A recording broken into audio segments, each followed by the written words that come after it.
qui est invaincue cette année, 3 victoires, aucune défaite.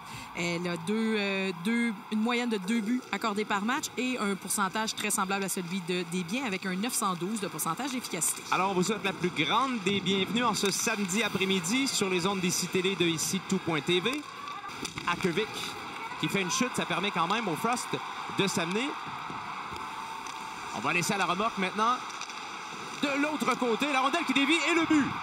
Le Frost qui prend les devants sur un jeu chanceux, mais quand même, Minnesota mène 1-0. Donc, on voit ici 3 contre 2. C'est même Dalton qui se retrouve à la défensive. On revient, on prend, et c'est Wilgren, difficile de dire. Ça semble être Curl qui touche juste par sa réaction. Thompson dirige une rondelle vers le filet. Et oui, ça touche la jambe de Curl, alors que Heisey était tout de même allé au poteau opposé. Donc, on a vu à quel point on s'est approché du filet d'René Desbiens. Ambrose qui n'a qu'une passe depuis le début de la saison, hein? Ça va un peu avec le manque d'offensive générale qu'on observe du côté de Montréal, particulièrement du côté des défenseuses. Tir de la pointe et le but! La victoire qui égale la marque sur un jeu anodin. Alors qu'on voit Dalton qui gagne la bataille de derrière du filet, on remonte rapidement. Donc, du bas vers le haut, Capel n'arrête pas du tout la rondelle. Ouais, ça a fleuré l'épaule de la gardienne Rooney. Oui, et effectivement, c'est le bruit de la barre horizontale qu'on a entendu. Donc, une excellente dégaine. Et Rooney qui est tombé en position papillon, mais ne voyait absolument pas avec la présence d'une Catherine Dubois à 5 pieds 10. Thompson a un gabarit quand même imposant, il faut le dire. Oui, absolument, un contact elle s'est relevée, heureusement pour elle, en espérant qu'elle soit correcte pour continuer. Oui, absolument. Labelle maintenant, voilà le tir. Et le retour, Labelle et le but! Alexandra Labelle qui donne les devants 2-1 à la victoire. Donc, Labelle qui a pris son propre retour. Donc, un premier but avec la victoire de Montréal. Oui, absolument. Alors qu'on voit ici, elle rentre sur l'aile, une gauchère qui rentre à droite, prend un excellent tir côté opposé. Ce qu'on aime, elle arrête. Elle arrête proche du filet, donc elle est en mesure de prendre un retour. On a tendance à voir les joueurs s'en aller derrière le filet complètement ou dans le coin. Elle applique les freins. Elle a tenté de frapper la rondelle au vol et a eu suffisamment d'espace entre le patin et le poteau. Et avec une trentaine de secondes à faire, c'est un but extrêmement important pour la victoire de Montréal. Et évidemment, pour une Alexandra Labelle qui marque son premier but dans l'uniforme de la victoire. Wilgren vers Dubois qui a laissé filer au centre vers Dalton. Revirement à nouveau en zone neutre. Butorak à l'autre côté, à sa gauche. Shepard tire arrêt de Desbiens. Et au retour, on cherche la rondelle qui est libre. La mêlée éclate devant le filet. Desbiens retrouve sa position, mais attention, un autre tir qui est bloqué. Et voilà le but. Mais là, il y avait beaucoup de circulation devant le filet de la victoire qui joue avec le feu. Et Montréal a fini par se brûler là-dessus. L'égalité est créée 2-2.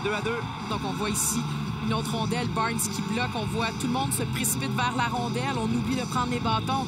Alors que Shepard revient par la suite. Eh bien, c'est McQuigg qui réussit en restant devant le filet et en revenant vers le centre qui parvient là, à mettre cette rondelle au filet. Donc, ça touche un patin, revient.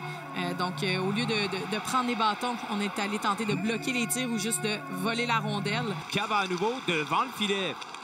C'est Stacy qui était bien positionné pour intercepter cette passe. Et voilà Stacy qui va... Attention avec Poulain de l'autre côté. Stacy vers Poulain, la fête et le but! Marie-Philippe Poulain.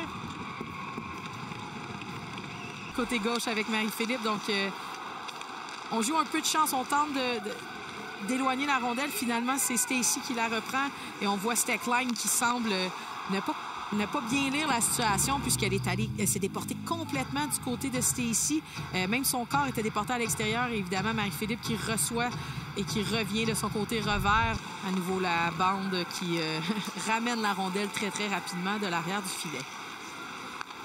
Poulain vers la pointe. Le tir et le but! Dévié devant le filet par probablement Laura Stacy. Nous reverrons à la reprise, mais Montréal prend les devants 4-2. Oui, parce qu'on voit du côté de Rooney et de Steckline qu'on se plaint à l'arbitre potentiellement, évidemment, pour obstruction sur la gardienne. On sait que les buts sont revus par la centrale. Donc, alors qu'on voit Marie-Philippe qui remonte la rondelle, on tire. On est bien positionné dans le demi-cercle. Le Frost a un argument là-dessus quand même. Le Frost a un argument. Par contre, c'est sûr que Bookbinder semble pousser Stacy légèrement et ça touche son patin. Donc, vraiment, l'argument du côté de Bookbinder et du Frost sera assurément obstruction sur la gardienne. Alors, pas de but. Montréal mène 3-2. Coyne dans le coin maintenant. Bien surveillé par Ambrose. Steckline vers Coyne. 2 secondes. Le match est terminé. Première défaite des championnats en titre en temps réglementaire cette saison. La victoire l'emporte 3-2.